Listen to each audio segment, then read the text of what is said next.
রাজধানীর পল্লবীতে শিশু রামেসা আক্তারকে ধর্ষণ এবং হত্যার ঘটনায় নিজের দোষ স্বীকার করেছেন আসামি সোহেল। তবে তার স্ত্রী নিজেকে নির্দোষ দাবি করেছেন।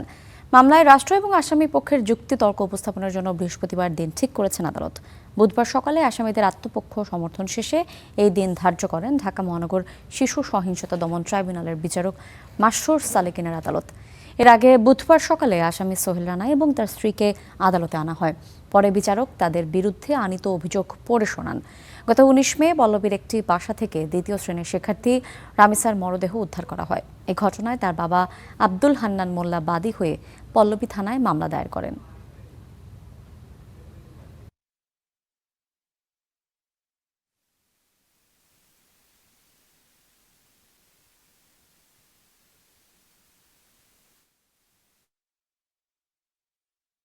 এ বিষয়ে আরও জানাতে মহানগর দায়রা জজ আদালত থেকে সরাসরি যোগ দিচ্ছেন সহকর্মী তসলিম হোসেন রনি।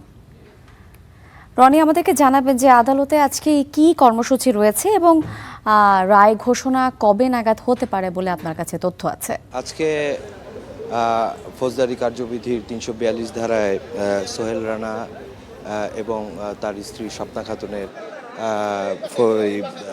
রেকর্ড হওয়ার কথা ছিল, কিন্তু আত্মপক্ষ সমর্থনের যে বিষয়গুলো ছিল সেই বিষয়গুলো আদালতে তুলেন এবং সোহেল রানা প্রথমে নিজেকে নির্দোষ দাবি করেন। তার পরের প্রশ্নের উত্তরে তিনি বলেন যে হ্যাঁ, আমার ভুল হয়ে গেছে, আমাকে ক্ষমা করে দেন।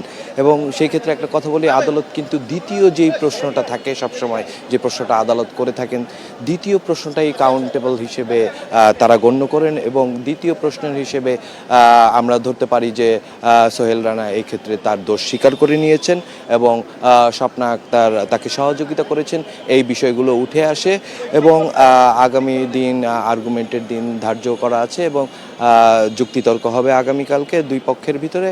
এবং আমরা বলি যে রাষ্ট্র থেকে নিযুক্ত করা হয়েছে দুই পক্ষের আইনজীবীকে, মামলার বাদী পক্ষের আইনজীবীকেও রাষ্ট্র থেকে নিযুক্ত করা হয়েছে এবং আসামির পক্ষের আইনজীবীকেও রাষ্ট্র থেকে নিযুক্ত করা হয়েছে এবং দুই পক্ষের আইনজীবীদের মাঝে কালকে যুক্তিতর্ক শুনানি হওয়ার পরে হয়তোবা রায়ের একটি ডেট আমরা আগামীকালকে পেতে পারি। ইমা, এই ছিল আদালত থেকে সর্বশেষ সংবাদ। রনি, আপনাকে অসংখ্য ধন্যবাদ।